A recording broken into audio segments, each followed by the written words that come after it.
जो भरा नहीं है भावों से, बहती जिसमें रसधार नहीं। जो भरा नहीं है भावों से, बहती जिसमें रसधार नहीं।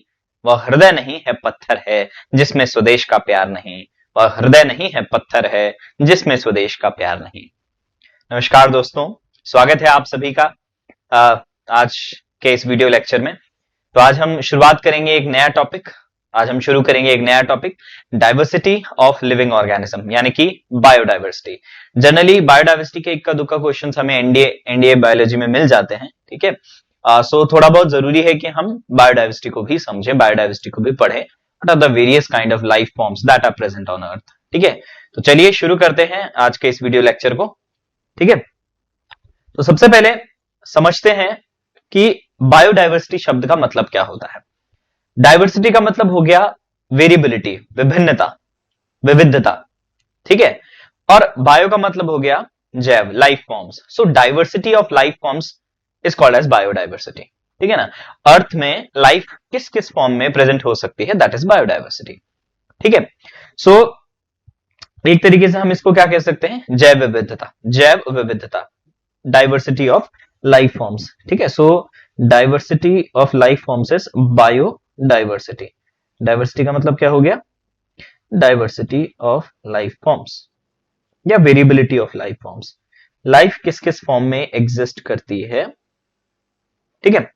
सो the earth is full of organism of various shapes and sizes. The large phylum of the animal, the largest phylum of animal kingdom contains over million of species. There are varieties of plants, right from the small grasses to tall eucalyptus trees, and a variety of life forms is called as diversity. Generally देखा गया है कि मतलब अगर मैं अर्थ की बात करूं तो अर्थ में इतने तरीके के जीव जंतु मिलते हैं, इतने तरीके की प्रजातियां हैं। अगर मैं एनिमल किंगडम की बात करूं तो विद इन एनिमल किंगडम बहुत सारे आपको बहुत तरीके के इंसेक्ट्स, हेलमिन्ट्स, ठीक है, बहुत तरीके के मैमल्स, फिशेस, बर्ड्स, इतनी सारी अवेलेबिलिटी आपको अर्थ में दिखाई देती है। साथ ही साथ अगर मैं प्लांट्स की बात करूं, so right from a single algae Chlamydomonas, single unicellular Chlamydomonas, to the tallest angiosperms, that is eucalyptus, ठीक है। सो इतनी ज्यादा डाइवर्सिटी आपको दिखाई देती है, एंड हम ह्यूमन बीइंग भी क्या है, उसी बायोडाइवर्सिटी का एक बहुत इंपॉर्टेंट पार्ट है। तो चलिए डिस्कस करते हैं उसी चीज को, what is biodiversity and what is the importance of studying this biodiversity and what is the importance of this biodiversity। देखिए बायोडाइवर्सिटी को पढ़ने का एक सिंपल सा तरीका है, वो है क्लासिफिकेशन। बायोडाइवर्सिटी देखिए इतना आसान तो नहीं है, अर्थ में जितनी भी लाइफ फॉर्म्स हैं उनको स्टडी करना, तो क्यों ना हम उनको क्लासिफाई करें। तो क्लासिफिकेशन क्या करता है, एक तरीके से चीजों को सिंप्लीफाई कर देता है। तो क्लासिफिकेशन के बारे में ही हम पढ़ेंगे। We will talk about the much very much important the R.H. Whittaker classification, five kingdom classification given by R.H. Whittaker. In simple terms, biodiversity, जैसे मैंने बताया, biodiversity is diversity of life forms, the variability, the variety of animals and plants living in given geographical region is called as biodiversity of that particular region. ठीक है। सो बात करते हैं classification की। सबसे पहले क्या क्लासिफिकेशन क्यों जरूरी है, why it is necessary to classify these organism. इसका सीधा सीधा मतलब है टू सिंप्लीफाई योर स्टडी। आपको क्या करना है, आपको स्टडी को आसान बनाना है। इतनी सारी बायोडाइवर्सिटी, इतने सारे लिविंग ऑर्गेनिजम्स को पहचानना, उनके बारे में जानना काफी मुश्किल है। तो उनको अगर हम क्लासिफाई करें तो सिर्फ just we have to study about the classes and we will get an idea about each every organism within that particular class, ठीक है। सो सवाल उठता है कि क्लासिफिकेशन किस तरीके से किया जाए। तो पहले के जो साइंटिस्ट थे उन्होंने क्या किया, मतलब क्लासिफिकेशन का तरीका क्या है, जैसे अगर मुझे क्लास को, अगर मुझे अपनी कोई एक क्लास है उसको अगर मुझे क्लासिफाई करना है तो मैं उनको मार्क्स के बेसिस पर क्लासिफाई कर सकता हूं। जस्ट से कि भाई 90% से ऊपर वाले जो बच्चे हैं वो एक ग्रुप में, 80 से 90 वाले दूसरे ग्रुप में, है कि नहीं। तो इस तरीके से मैं ग्रुप वाइज उनको डिवाइड कर सकता हूं, या फिर मैं उनको हाइट के बेसिस पर मैं उनको डिवाइड कर सकता हूं, अलग अलग क्लासेस में रख सकता हूं।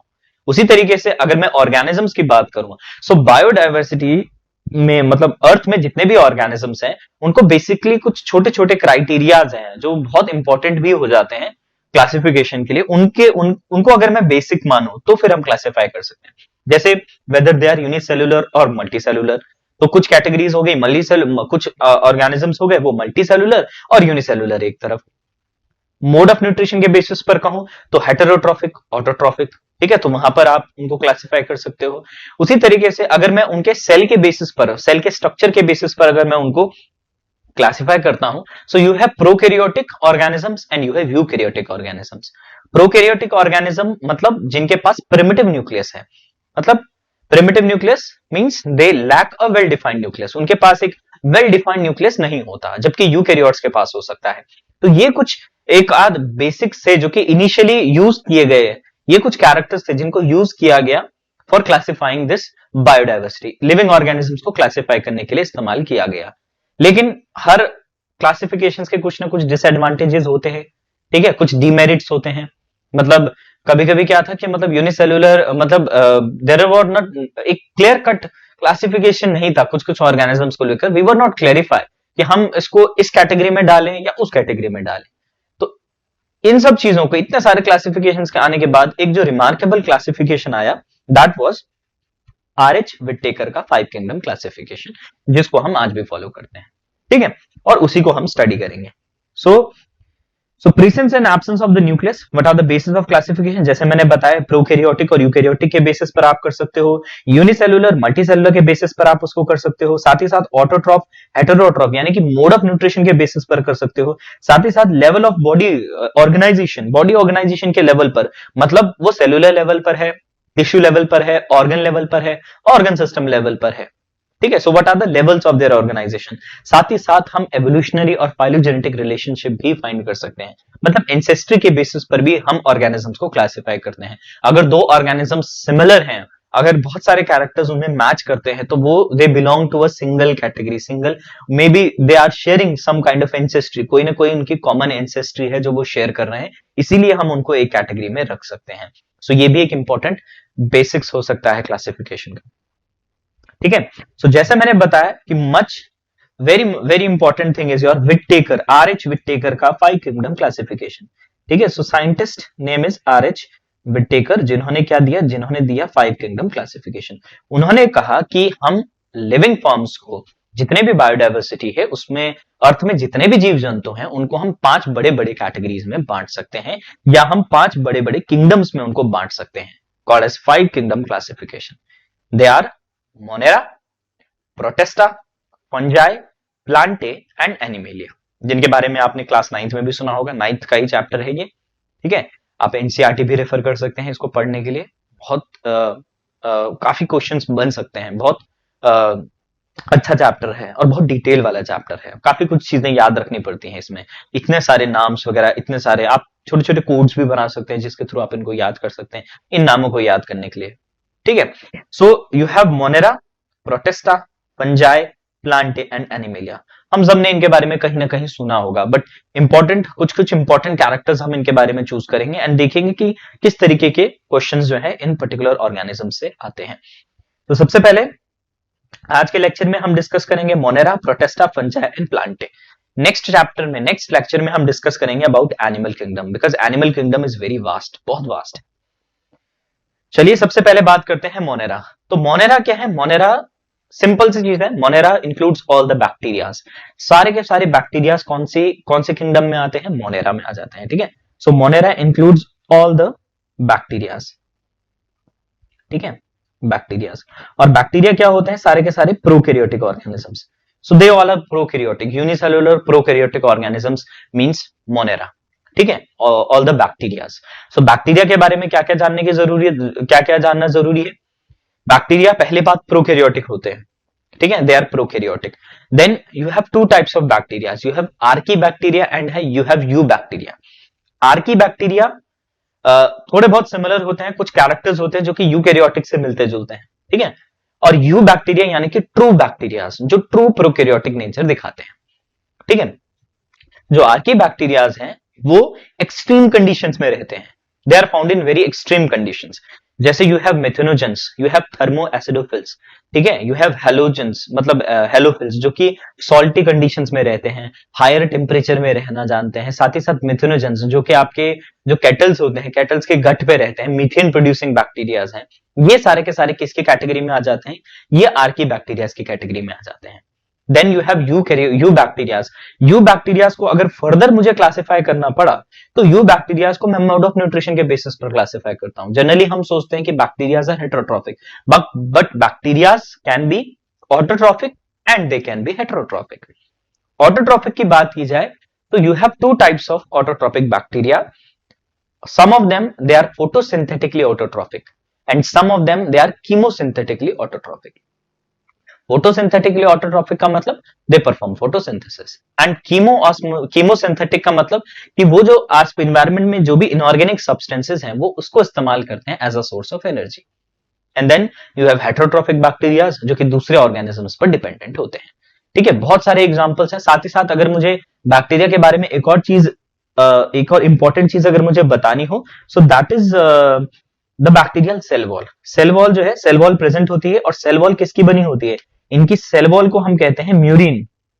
सेल वॉल को कहते हैं म्यूरिन और ये बनी होती है दो पॉलीसेकेराइड से बनी होती है, NAM and NAG, N acetyl D glucosamine and N acetyl muramic acid. इनकी एक यूनिट होती है, एक 2 शुगर्स की यूनिट है और यही यूनिट बार बार रिपीट होकर सेल वॉल बनाती है, जिसको हम म्यूरिन भी कहते हैं, पेप्टिडोग्लाइकन भी कहते हैं। ठीक है, तो चलिए बात करते हैं। These organisms do not have well defined nucleus. जैसे मैंने बताया कि दे आर प्रोकैरियोटिक। ठीक है, तो याद रखिएगा सारे के सारे बैक्टीरियाज प्रोकैरियोटिक होते हैं, prokaryotic and they are unicellular. They includes all the bacterias. ठीक है, again bacterias, 2 types of bacterias, archae and eubacterias. Archaebacterias and eubacterias. ठीक है ना, यू बैक्टीरिया का मतलब क्या हो गया? यू का मतलब होता है true bacterias. Cell wall is present called as murein made up of 2 polysaccharides made up of 2 sugars, the monosaccharides NAM and NAG. Then nutrition is autotrophic as well as heterotrophic. Example is bacteria and blue green algae. Blue green algae generally algae का हमने सोचा होगा कि भाई algae आपके plants में होते हैं, बट ये वाले एल्गे जो हैं these are blue green algae, जिनको हम साइनोबैक्टीरियाज भी कहते हैं, ऑल्सो कॉल्ड एज साइनोबैक्टीरिया। ठीक है, साइनोबैक्टीरिया का एक बहुत अमेजिंग एग्जांपल मैं आपको बताता हूं, दैट इज नॉस्टॉक होता है, and then you have Anabaena. ठीक है, दोनों के दोनों किसमें इन्वॉल्व होते हैं? दोनों के दोनों इन्वॉल्व होते हैं नाइट्रोजन फिक्सेशन में। Both of them they perform nitrogen fixation. Nitrogen fixation का मतलब क्या हुआ? जनरली हम अगर बात करें नाइट्रोजन फिक्सेशन की, सो जनरली होता क्या है कि अगर मैं प्लांट्स की बात करूं, जनरली प्लांट्स को क्या है? प्लांट्स को चाहिए नाइट्रोजन, एंड नाइट्रोजन जो है वो इन्वायरमेंट में जो नाइट्रोजन प्रेजेंट होती है वो इनर्ट फॉर्म में प्रेजेंट होती है। ठीक है ना, N2 की फॉर्म में प्रेजेंट होती है। प्लांट उसको डायरेक्टली यूटिलाइज नहीं कर सकते, तो प्लांट क्या करते हैं? प्लांट सिम्बायोटिक एसोसिएशन दिखाते हैं कुछ बैक्टीरियाज के साथ। ठीक है, जैसे कि आपका नॉस्टॉक बैक्टीरिया हो गया, एनाबीना हो गया। साथ ही साथ एक और इंपॉर्टेंट बैक्टीरिया है जिसको हम कहते हैं राइजोबियम। ये भी क्या है? ये भी एक बहुत इंपॉर्टेंट बैक्टीरिया है जो कि क्या बनाता है? It forms root nodules. ये बनाता है root nodules.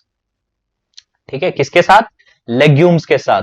Root nodules with legume species. Legume species का मतलब क्या हो गया? मतलब फलीदार पेड़ जो फलियां देते हैं। ठीक है ना, क्लियर है? चलिए आगे बढ़ते हैं। सो नॉस्टॉक एंड एनाबीना जो कि एंटोफिक्सेशन दिखाते हैं।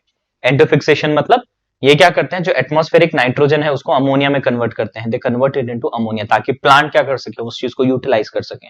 तो ये एक बहुत इंपॉर्टेंट म्यूचुअल रिलेशनशिप है किसका? प्लांट्स का बैक्टीरियाज के साथ।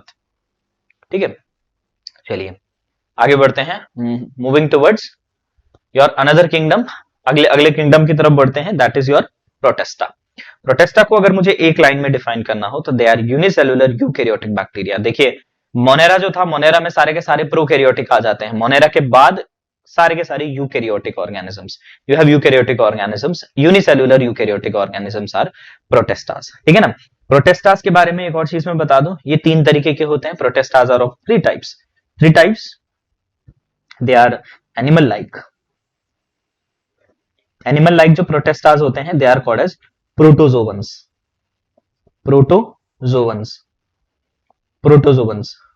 प्रोटो का मतलब हो गया प्रिमिटिव और जोआ मतलब animals, primitive animals. They are the primitive animals. ठीक है, प्रिमिटिव एनिमल्स होते हैं। तो some of the protistas are animal like called as protozoans. मैं हट जाता हूं। ठीक है। So animal like, then you have certain plant like, कुछ होते हैं they are plant like. Plant like में कौन आ जाता है? प्लांट लाइक में आ जाते हैं एल्गे, ठीक है ना, algae. Then you have fungus like, fungi like, ठीक है, दे आर योर मिक्सोमाइसिटीज, मिक्सोमाइसिटीज, ठीक है, मिक्सोमाइसिटीज। सो ये तीनों के तीनों क्या है? ये आपके प्रोटेस्टास हैं। यूनिसेल्युलर यूकैरियोटिक ऑर्गेनिज्म होता है, जनरली इनमें सीलिया होता है, फ्लैजिला होता है, जो कि क्या करता है? इनके लोकोमोशन में हेल्प करता है। जैसे इसकी बात की जाए, जैसे ये दिखाई दे रहा होगा, इसको क्या कहते हैं? इट इज कॉल्ड एज, ये जो दिख रहा है आपको, दिस इज यूग्लिना, यूग्लिना। और ये क्या है? ये पैरामीशियम, ठीक है, पैरामीशियम, पैरामीशियम। साथ ही साथ इसका बेस्ट एक और एग्जांपल है अमीबा, सुना होगा बहुत आपने, अमीबा। अमीबा भी इसी का एग्जांपल है। एक आता है पैरामीशियम। पैरामीशियम क्या है? Paramecium, paramecium is your malarial parasite. Paramecium is your malarial parasite, malaria cause करता है, ये भी याद रखिएगा, मलेरियल पैरासाइट है। सो इनमें पैरासिटिक मोड ऑफ न्यूट्रिशन भी आपको मिल जाएगा। सो हेटेरोट्रॉफिक, ऑटोट्रॉफिक और हेटेरोट्रॉफिक हो सकता है। Generally animal like, plant like जो होंगे they will show autotrophic, animal like will show heterotrophic, और fungus like will show saprotrophic mode of nutrition, ठीक है। एक और है एंटमीबा, ये भी एक बीमारी कॉज करता है जिसको एमीबॉइसिस कहते हैं। इट कॉजेज एमीबॉइसिस, ठीक है, डाइसेंट्री। चलिए आगे बढ़ते हैं। पैरामीशियम, सॉरी, प्लाज्मोडियम, एक होती हो गई। Your Plasmodium is the malarial parasite, Plasmodium, Plasmodium, ठीक है। चलिए बढ़ते हैं आगे, ठीक है। सो मूविंग टुवर्ड्स फंगस, अब बात करते हैं फंगस की, ठीक है। सो फंगस क्या है? फंगस इज ऑल्सो यूकैरियोटिक, ठीक है। फंगस भी क्या है? यूकैरियोटिक है, हेटेरोट्रॉफिक है, हेटेरोट्रॉफिक यूकैरियोटिक है। दोनों तरीका का हो सकता है। It can be unicellular as well as multicellular. Unicellular का एग्जांपल आ जाता है यीस्ट। यीस्ट की जो बोटेनिकल नेम है, जो साइंटिफिक नेम है, that is Saccharomyces, Saccharomyces, Saccharomyces cerevisiae, ठीक है। And then you have mushroom, multicellular का एग्जांपल है मशरूम, ठीक है ना। मोल्ड्स भी आ जाते हैं इसमें, molds, mushroom molds. So fungus क्या है? Fungus is heterotrophic eukaryotic bacteria. Nutrition की बात की जाए तो सेपरोट्रॉफिक मोड ऑफ न्यूट्रिशन है। इंपॉर्टेंट चीज है कि इनकी सेल वॉल किससे बनी होती है? सेल वॉल बनी होती है काइटिन से। They also have cell wall and that is made up of chitin. देखिए दोनों कैरेक्टर्स दिखाते हैं, प्लांट लाइक कैरेक्टर भी दिखाते हैं एंड एनिमल लाइक कैरेक्टर भी दिखाते हैं। प्लांट लाइक कैरेक्टर यानी कि इनके पास सेल वॉल होती है, और एनिमल लाइक कैरेक्टर का मतलब इनके पास हेटेरोट्रॉफिक मोड ऑफ न्यूट्रिशन होता है, ठीक है। सो फंगस की बात की जाए तो मेन यही चीजें हैं, इससे ज्यादा, इससे बियॉन्ड ज्यादा कुछ पढ़ने की आपको आवश्यकता नहीं है, ठीक है। एक चीज याद रखिएगा, जो एगैरिकस है, एगैरिकस एडेबल मशरूम, ठीक है, एगैरिकस एडेबल मशरूम,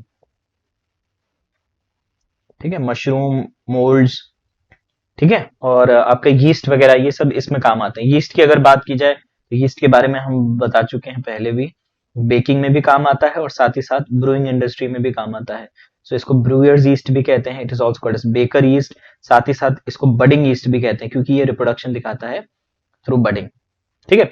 इसके अलावा फंगस, बहुत सारे तरीके के फंगस होते हैं, ठीक है। जैसे अगर मैं ज़ाइगोमाइसिटीज हो गया, then you have phycomycetes, you have basidiomycetes, ठीक है, then you have ascomycetes. Depending upon ये किस तरीके के स्पोर्स प्रोड्यूस करते हैं, जैसे बेसिडियोस्पोर्स हैं सो बेसिडियोमाइसिटीज, एस्कोस्पोर्स हैं तो एस्कोमाइसिटीज, ज़ाइगोस्पोर्स ज़ाइगोमाइसिटीज, ठीक है। और साथ ही साथ ये बहुत अलग अलग तरीके के डिजीजेस भी कॉज करते हैं। जैसे प्लांट में they generally cause rust and smut. जैसे रस्ट है, rust is caused by, rust is a kind of plant disease जो कि कौन कॉज करता है? पक्सीनिया, ठीक है, Puccinia, rust caused by Puccinia, ठीक है। चलिए आगे बढ़ते हैं, ठीक है। So this was all about fungus, ठीक है। फंगस से रिलेटेड इतना ही काफी है आपके लिए, ठीक है। चलिए अब बढ़ते हैं किसकी तरफ? प्लांटे, ठीक है ना, किंगडम प्लांटे, ठीक है। सो प्लांटे किंगडम जो है ज्यादा कॉम्प्लेक्स है, मोर कॉम्प्लेक्स, मोर इलाबोरेटेड, ज्यादा एडवांस हैं बाकी सबके मुकाबले। प्लांट है तो they have autotrophic mode of nutrition, cell wall होती है, क्लोरोप्लास्ट होता है। बेसिक कैरेक्टर्स जो प्लांट्स में होते हैं, जो आप बचपन से पढ़ते हुए आए हैं, फ्लावर होगा, फ्रूट होगा, लीव्स होंगे, रूट्स होंगी, शूट्स होंगी, ये सारी चीजें हैं। बट प्लांट्स को भी क्या है, प्लांट्स किंगडम को भी आप फर्दर क्लासिफाई कर सकते हैं। प्लांट्स किंगडम को भी फर्दर क्लासिफाई किया गया है along the basis of different kind of characters. अलग अलग कैरेक्टर्स के बेसिस पर उनको आपने क्लासिफाई किया जाता है। शुरुआत प्लांट की कहां से होती है? शुरुआत प्लांट की होती है एल्गे से। एल्गे फोटोसिंथेटिक यूनिसेल्युलर होते हैं मोस्टली, ठीक है, और एक्वेटिक होते हैं, they are completely aquatic, fresh water, marine, ठीक है। उसके बाद आ जाते हैं ब्रायोफाइट्स की तरफ। ब्रायोफाइट्स को कहते हैं amphibians of plant kingdom, because generally नदी के किनारे ऐसी जगहों पर आपको दिखाई देंगे, ठीक है। एल्गे को हम एक और नाम देते हैं जिसको हम कहते हैं थैलोफाइटा, क्योंकि इनकी बॉडी कैसी होती है? इनकी बॉडी होती है थैलस लाइक। थैलस लाइक मतलब सबस्ट्रेटम के पैरेलल होती है, सबस्ट्रेटम से लगी हुई होती है, चिपकी हुई होती है सबस्ट्रेटम के साथ, ठीक है। फिर धीरे धीरे जैसे हम ब्रायोफाइट्स की तरफ आते हैं, you get an erect body, धीरे धीरे इरेक्ट बॉडी होनी शुरू हो जाती है। साथ ही साथ फिर ब्रायोफाइट्स हैं, और फिर ब्रायोफाइट्स के बाद आ जाते हैं आपके टेरिडोफाइट्स, ठीक है ना। टेरिडोफाइट्स के बारे में ये इंपॉर्टेंट है कि टेरिडोफाइट्स पहले ऐसे प्लांट्स हैं जिनमें वास्कुलर टिश्यूज आपको दिखाई देते हैं, यानी कि जाइलम और फ्लोएम दिखाई देते हैं, ठीक है ना। You have xylem and phloem. तो टेरिडोफाइट में एडवांस चीज क्या आ गई? Xylem and phloem, presence of xylem and phloem. Because xylem और फ्लोएम डेवलप करने की जरूरत क्यों पड़ी? क्योंकि पहले के जो ऑर्गेनिजम्स थे वो ज्यादातर एक्वेटिक थे, तो उनको एडवांस कैरेक्टर्स अटेन करने की जरूरत ही नहीं पड़ी, you know, in order to take up nutrition and water, ठीक है। बिकॉज आपके जो टेरिडोफाइट्स हैं, दे बिकम टेरेस्ट्रियल, टेरेस्ट्रियल्स की तरफ आना शुरू हो गया, टेरेस्ट्रियल हैबिटेट अटेन करना शुरू करा। सो दे रिक्वायर्ड सर्टेन मैकेनिज्म जिसके थ्रू वो क्या कर सके? पानी और न्यूट्रिशन ले सके। तो therefore they developed vascular tissues, xylem and phloem, ठीक है। देन उसके बाद आ जाते हैं आपके gymnosperms. So first is your algae, ठीक है। ये एवोल्यूशन पॉइंट ऑफ व्यू से ही है सारे के सब, मतलब इसी सीरीज में आते हैं। सबसे पहले आ जाते हैं आपके algae, then you have bryophyte, then third is your pteridophyte, then you have fourth gymnosperms, and then fifth is the present day flowering plants, angiosperms. Gymnosperms और एंजियोस्पर्म्स पहले ऐसे हैं, मतलब जिम्नोस्पर्म्स सीड बेयरिंग होते हैं, बट सीड को भी अगर मुझे वो करना हो तो you have naked seeds and you have covered seeds. So gymnosperms contains naked seeds, इनके पास क्या होते हैं? इनके पास नेकेड सीड्स होते हैं। और एंजियोस्पर्म्स के पास क्या होते हैं? दे हैव कवर्ड सीड्स, ठीक है। और फिर एंजियोस्पर्म्स को भी फर्दर आप कॉटिलिडन के बेसिस पर क्लासिफाई कर सकते हो, whether they have single cotyledon और डबल कॉटिलिडन। तो सिंगल कॉटिलिडन हो गया तो आपके मोनोकॉट्स हो गए, और दो कॉटिलिडन्स हो गए तो डाइकॉट्स हो गए, ठीक है। So this is in general about plant, कि आप प्लांट को कैसे क्लासिफाई करते हो। बीइंग प्लांट सबके सब फोटोसिंथेटिक है, ऑब्वियसली जो बेसिक कैरेक्टर्स हैं वो तो सबके सब दिखाते हैं, फोटोसिंथेटिक, सेल वॉल और क्लोरोप्लास्ट, ये सारी चीजें, ठीक है। तो चलिए सबसे पहले बात करते हैं अबाउट एल्गे, थैलोफाइटा और एल्गे। सो इनके पास क्या होती है? इनके पास एक वेल डिफरेंशिएटेड बॉडी डिजाइन नहीं होता, they have thallus like body या थैलॉइड लाइक बॉडी होती है इनके पास, ठीक है। इसीलिए इनको थैलोफाइटा कहा जाता है। And they are aquatic, they have absence of vascular tissues, xylem and phloem इनके पास एब्सेंट होते हैं। They are unicellular, generally unicellular होते हैं, जैसे क्लामाइडोमोनास हो गया, ठीक है ना। और साथ ही साथ कुछ होते हैं जैसे कॉलोनी फॉर्मिंग, कॉलोनी बनाते हैं, जैसे कॉलोनी की अगर बात करूं सो वॉल्वॉक्स फॉर्म्स कॉलोनी। साथ ही साथ कुछ होते हैं जो कि प्रॉपर यूनिसेल्युलर, मल्टीसेल्युलर होते हैं। Example is your seaweeds, generally your brown algae and red algae, ठीक है ना, brown algae and red algae. अगर मुझे इनको फर्दर क्लासिफाई करना हो तो इनको इनके पिगमेंट्स के बेसिस पर आप इनको क्लासिफाई कर सकते हो, ठीक है ना, कि मतलब इनमें मेजर कौन सा पिगमेंट है। जैसे फ्यूकोजैंथिन है, अगर इफ दे हैव फ्यूकोजैंथिन तो they are brown algae, if they have phycoerythrin then they are red algae, and if they have chlorophyll major pigment then is your green algae. So they can be classified as green algae, red algae, brown algae, ठीक है, उनके pigmentation के basis पर कि major pigment कौन सा है उनके पास, ठीक है। So plants of this group are called as algae, predominantly aquatic होते हैं। Example Spirogyra, Ulothrix, Chara, Cladophora, ये सारी चीजें हैं, ठीक है ना। स्पाइरोगायरा एंड यूलोथ्रिक्स, स्पाइरोगायरा एक याद रखिएगा फ्रेगमेंटेशन दिखाता है, ठीक है। इसका जो रिप्रोडक्शन है that is through fragmentation, asexual reproduction दिखाता है, ठीक है। And generally they have algae, जैसे मैंने बताया कि यू हैव ग्रीन एल्गे, ठीक है, ग्रीन एल्गे होते हैं, you have read algae and you have brown algae, ठीक है, ब्राउन एल्गे। ठीक है, सो बेसिक चीज इनके बारे में याद रखिएगा, एब्सेंस ऑफ वास्कुलर बंडल्स नहीं होते हैं, थैलॉइड्स होते हैं, थैलॉइड बॉडी होती है। एक चीज जो मैं आपको एक और चीज बता देता हूं, दैट इज योर क्लोरेला। ठीक है, एक है क्लोरेला।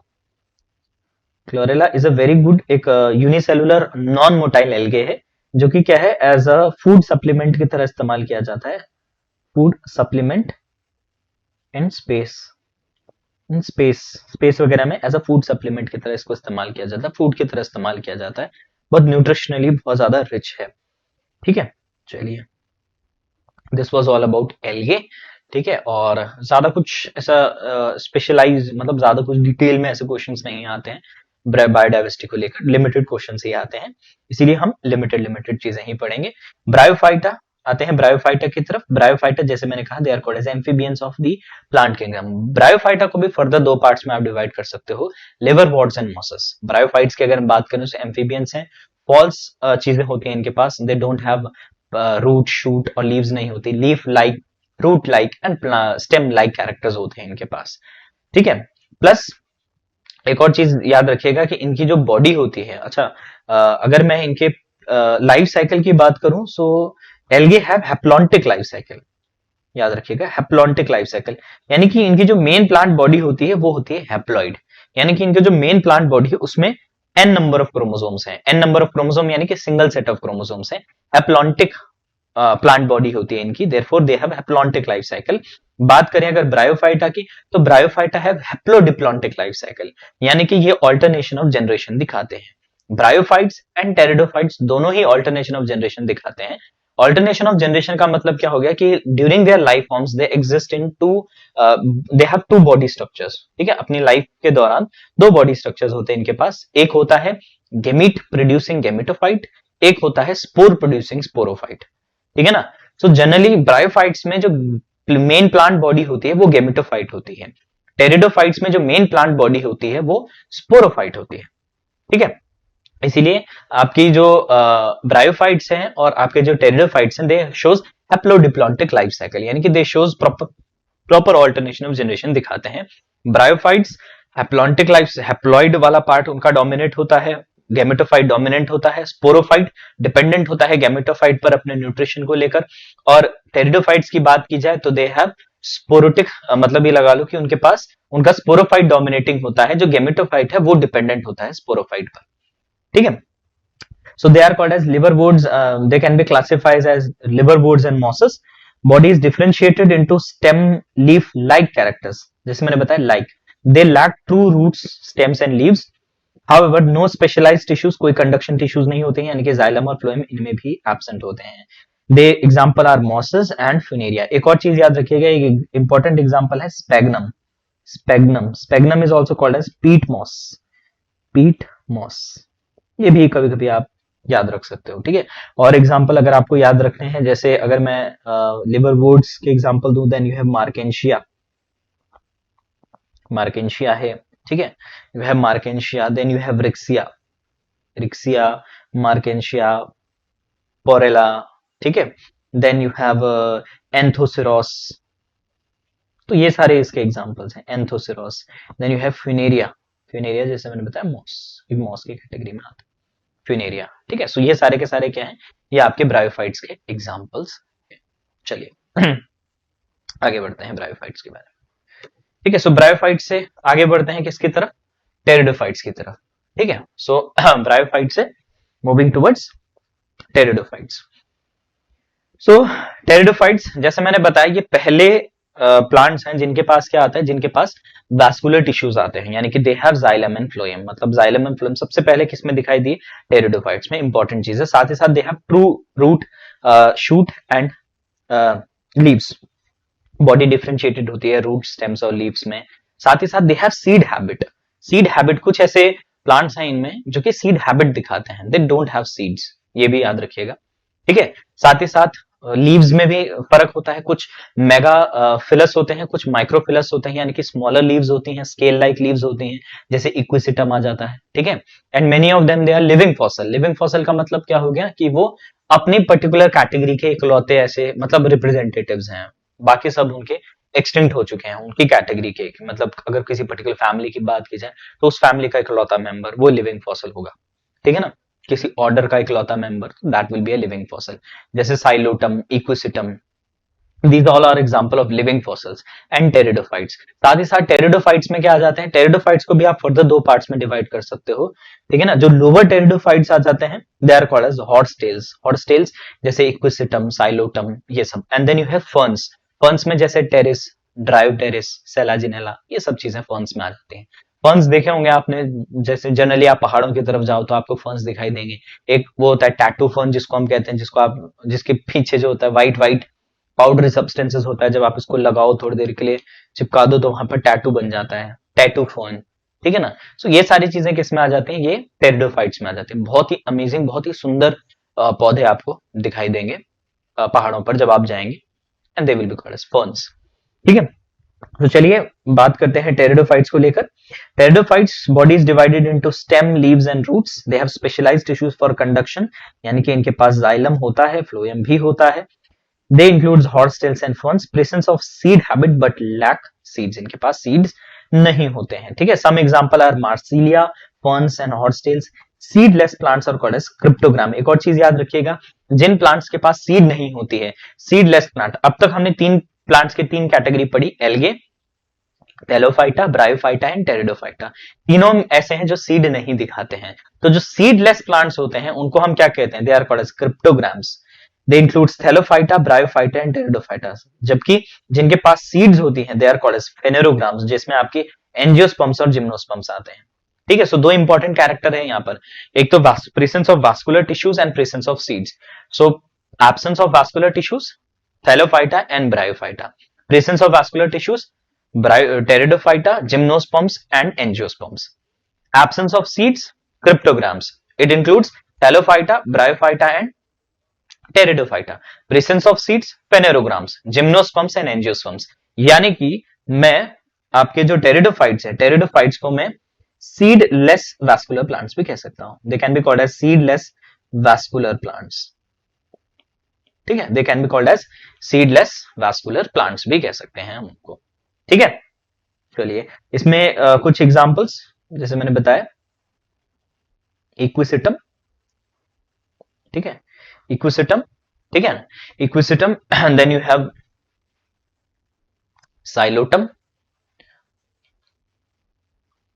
साइलोटम, सेलाजिनेला, सेलाजिनेला, ठीक है ना। It is called as resurrection plant, इसको ये भी कहते हैं, ये भी इसकी इकोनॉमिक इंपॉर्टेंस है, रिसकरेशन प्लांट, ठीक है। और ठीक है, Selaginella. Then you have Pteris, ठीक है। ये भी सारे के सारे एग्जांपल्स हैं किसके, आपके ट्राइडोफाइटा के। ब्रायोफाइटा के एग्जांपल देखिएगा, funaria marchantia, funaria marchantia, riccia, anthoceros, सारे के सारे किसके एग्जांपल्स हैं, आपके ब्रायोफाइटा के एग्जांपल्स हैं, ठीक है। और टेरिडोफाइटा के examples equisetum, psilotum, selaginella, pteris, selaginella, pteris and all that things, ठीक है। सो चलिए आगे बढ़ते हैं, मूविंग टुवर्ड्स जिम्नोस्पर्म्स, ठीक है ना। And gymnosperms, I hope you will be familiar with gymnosperms, ठीक है। जिम्नोस्पर्म्स, जैसे स्पर्म्स शब्द का मतलब हो गया सीड्स, जिम्नो का मतलब हो गया नेकेड, यानी कि naked seeds. They have vascular tissues, vascular tissues होते हैं इनके पास, सीड्स भी होते हैं but seeds are naked. So flower नहीं होता, फ्रूट नहीं होता, they have cones, cones present होते हैं। नीडल लाइक लीफ होती है।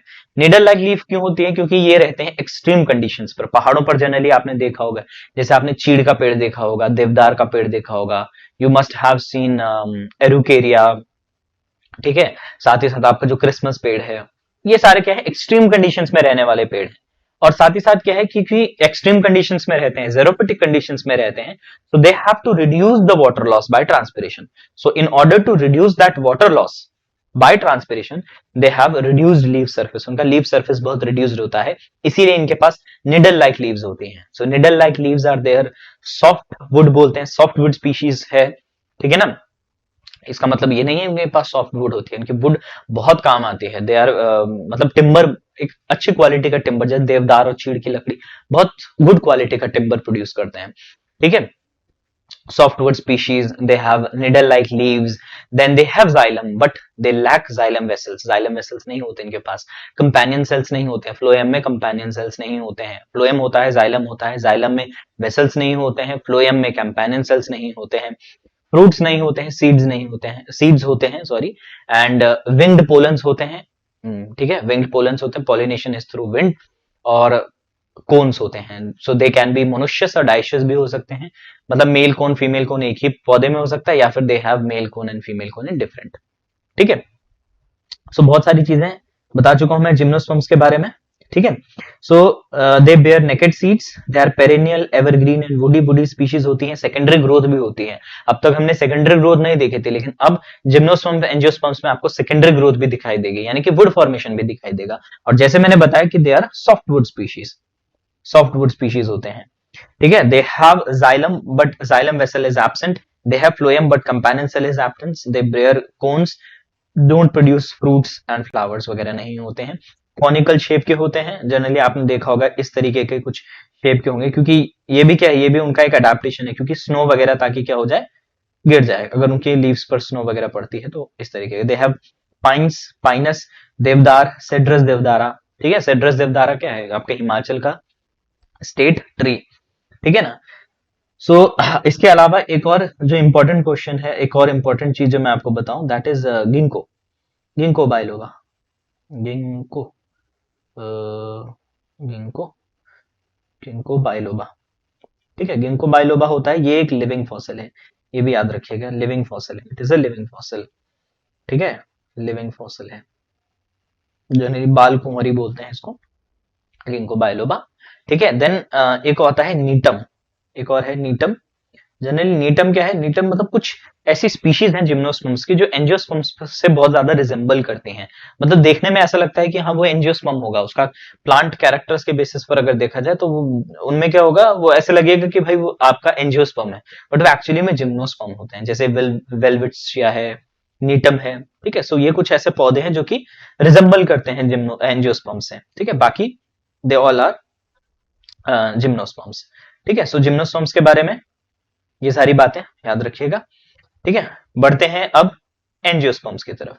एंजियोस्पर्म्स अगेन, स्पर्म्स मतलब सीड एंड एंजियो मतलब कवर्ड्स, सो कवर्ड सीड्स हैं, ठीक है। सो वो सारी चीजें जो अब तक मिसिंग थी वो सारी की सारी एंजियोस्पर्म्स में दिखाई देंगी, मतलब फ्रूट होगा, फ्लावर होगा, जो प्रेजेंट डे आपको दिखाई देते हैं, आम, केला, पपीता, जितने भी आपके आसपास के पेड़ हैं, ओक, ठीक है, जितने भी फ्लावरिंग प्लांट्स हैं, ऑल फ्लावरिंग प्लांट्स एंजियोस्पर्म्स, ठीक है, सबसे लार्जेस्ट कैटेगरी प्लांट्स की, ठीक है। So they will have fruit, they will have flower, seed होगा, कवर्ड होगा, जाइलम होगा, वेसल्स के साथ होगा, कंपेनियन सेल्स के साथ फ्लोएम होगा, ठीक है ना, phloem will have companion cells, would formation होगी, ठीक है ना, और प्रॉपर एंडोस्पर्म एम्ब्रियो डेवलपमेंट होगा, डबल फर्टिलाइजेशन होगा, बहुत इंपॉर्टेंट कैरेक्टर, डबल फर्टिलाइजेशन होगा, एंडोस्पर्म फॉर्मेशन एम्ब्रियो से पहले होगा, ताकि क्या हो सके, एम्ब्रियो को प्रॉपर नरिशमेंट मिल सके, सीड के अंदर प्रेजेंट होगा एंडोस्पर्म, ठीक है, और embryo. So the word means covered seeds, ठीक है, seeds are developed inside an organs, ovary के अंदर होता है, और वही राइपन्ड ओवरी जो होती है वो उसको हम फ्रूट कहते हैं। They are called as flowering plants, they have xylem with xylem vessels, ठीक है, phloem with phloem vessels, sorry with companion cells, seed के पास स्ट्रक्चर्स होते हैं, they are called as cotyledons, और कॉटिलिडन्स के बेसिस पर, कॉटिलिडन्स को हम सीड्स भी कह सकते हैं, कॉटिलिडन्स के बेसिस पर आप एंजियोस्पर्म्स को फर्दर दो पार्ट्स में डिवाइड कर सकते हो, that is your monocot and dicot. So because in many instances they emerge and become green when they seed germinate. Angiosperms are divided into two categories depending upon their number of cotyledons. तो cotyledons के basis पर पहला जो आता है that is monocot. monocot यानी कि जिनके पास single cotyledon होते हैं, generally जो grass family है, poaceae, gramineaceae family जो है, that is your monocots, and then you have banana, ठीक है। अच्छा, मोनोकॉट की क्या पहचान है, इनमें क्या होता है, दिखाई दे रहा होगा, इनमें पैरेलल वेनेशन होता है, यानी कि वेन्स का जो पैटर्न होता है, मतलब अगर आपको पता करना हो तो वेन्स का पैटर्न कुछ इस तरीके का होता है, पत्तियों में जो वेन्स हैं वो पैरेलल होती हैं, जबकि अगर मैं एंजियोस्पर्म जो डाइकॉट्स की बात करूं तो उनमें क्या होता है, दे विल हैव रेटिकुलेट वेनेशन, मतलब इस तरीके का वेन पैटर्न होगा, एक प्रॉपर नेटवर्क होगा, ठीक है। So these are dicots and these are monocots, ठीक है ना, monocot, So monocot seeds have single cotyledon, example is grasses and banana. Dicot seeds have two cotyledons, example beans and mango. ठीक है, सो ये क्या है, these all are about your plant plant kingdom के बारे में है ये सब, ठीक है। And monocot, dicot, angiosperms. एक इंपॉर्टेंट चीज जो मैंने बताई थी वो भी नोट कर लीजिएगा, that is they show double fertilization, double fertilization show करते हैं, ठीक है। चलिए, कुछ ऐसे चीजें हैं, मतलब there are certain special organisms होते हैं जो कि सिम्बायोटिक रिलेशनशिप दिखाते हैं। जैसे बात करें लाइकन्स की और माइकोराइजा, ठीक है, there are symbiotic relationship. Symbiotic relationship क्या है कि आपके जो ऑर्गेनिजम्स होते हैं वो क्या करते हैं, वो देखिए दो तरीके के इंटरैक्शंस हैं। जो ऑर्गेनिजम्स हैं वो क्या करते हैं, वो एबायोटिक फैक्टर्स के साथ, इन्वायरमेंट के एबायोटिक फैक्टर्स के साथ इंटरैक्ट करते हैं। For example depending upon the temperature, depending upon the weather and climate conditions, कहीं पर आपको पॉपुलेशन ज्यादा दिखाई देगी, कहीं पर बायोडाइवर्सिटी आपको ज्यादा दिखाई देगी, जहां पर फेवरेबल कंडीशंस होंगी, और जहां पर अनफेवरेबल कंडीशंस है वहां पर थोड़ी स्पार्स कंडीशंस होंगी और आपकी पॉपुलेशन उतनी ज्यादा घनी नहीं होगी, बायोडाइवर्सिटी भी कम होगी। So that is a result of abiotic interactions. Organisms also shows biotic interactions, मतलब एक ऑर्गेनिज्म दूसरे ऑर्गेनिजम्स के साथ किस तरीके का रिलेशनशिप शेयर करता है, किस तरीके का इंटरैक्शन है उसमें। तो एक इंटरैक्शन की एक कैटेगरी आती है जिसको हम म्यूचुअलिज्म कहते हैं। म्यूचुअलिज्म का मतलब कि there is a mutual relationship between two interacting species, दो इंटरैक्टिंग स्पीशीज के बीच में एक तरीके का म्यूचुअल रिलेशनशिप है। म्यूचुअल रिलेशनशिप का मतलब बराबर का लेन देन है, मतलब दोनों ऑर्गेनिज्म एक कम्युनिटी में रहते हैं, मतलब एक साथ रहते हैं और दोनों एक दूसरे की हेल्प करते हैं। तो सिम्बायोटिक एसोसिएशन के दो इंपॉर्टेंट एग्जांपल्स हम डिस्कस करते हैं, that is lichens and mycorrhiza. सबसे पहले बात करते हैं लाइकन्स के बारे में। लाइकन क्या है, सिम्बायोटिक रिलेशनशिप है किसका, एल्गे का और एल्गे का एंड फंगस का, ठीक है ना, फंगस एंड एल्गे, ठीक है ना। Relationship, the fungus live in relationship with your algae, algae के साथ रिलेशनशिप होता है, that is called as lichens, इसको हम कहते हैं लाइकन्स। जो एल्गल पार्ट है वो क्या करता है, फूड प्रोवाइड कराता है, और साथ ही साथ जो फंगल पार्ट है वो न्यूट्रिशन और सबस्ट्रेटम प्रोवाइड कराता है। जनरली आपने प्लांट्स पर इस तरीके के कैरेक्टर्स आपने देखे होंगे, इस तरीके के स्ट्रक्चर्स आपने देखे होंगे, these are called as lichens. Lichens के दो पार्टनर्स, एक होता है फाइकोबायोन्ट और एक होता है माइकोबायोन्ट। फाइको का मतलब एल्गे और माइको का मतलब फंगस। तो माइकोबायोन्ट यानी कि fungal partner, algal partner is phycobiont, दोनों का रिलेशनशिप लाइकन्स। एल्गे क्या करता है, बीइंग फोटोसिंथेटिक, खाना प्रिपेयर करता है, फूड देता है फंगस को। फंगस क्योंकि उसके पास अच्छा खासा माइसीलियम वगैरह होता है, रूट्स मतलब एब्जॉर्ब कर सकता है, उनकी जो बेसिक बॉडी होती है फंगस की, they have thread like structure called as hyphae, hyphae होते हैं, और उसी हाइफे की मदद से वो क्या करते हैं, वो न्यूट्रिशन को एब्जॉर्ब करते हैं, तो न्यूट्रिशन में भी हेल्प करते हैं, साथ ही साथ सबस्ट्रेटम प्रोवाइड कराता है। Then you have mycorrhiza.